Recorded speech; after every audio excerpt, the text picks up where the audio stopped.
अस्सलाम वालेकुम चौधरी साहब। वालेकुम अस्सलाम। वालेकुम चौधरी साहब। वालेकुम अस्सलाम। चौधरी साहब, मैंने इलाके में सुना है आप अपनी सोलर प्लेट्स बेच रहे हैं।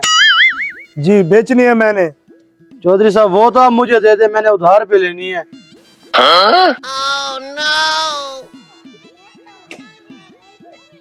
एक तो इसने उधार पे लेनी है, दूसरा जो है ना सोलर प्लेट के पैसे इतने मांगूंगा ये भाग ही जाएगा।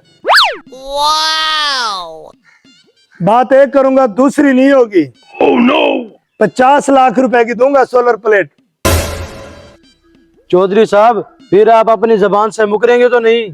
चौधरी का एक फैसला होता है, अपनी जुबान से मैं इनकार नहीं करूंगा, जो कह दिया वही है।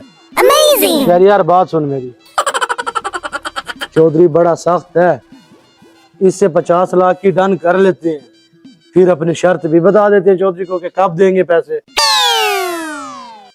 चौधरी साहब हम भी एक बात करेंगे, एक ही बात होगी हमारी। शहरियार बता चौधरी को। जब क़यामत का हिसाब होगा हम भी उस दिन पैसे देंगे। प्रोग्राम तो बढ़ गया।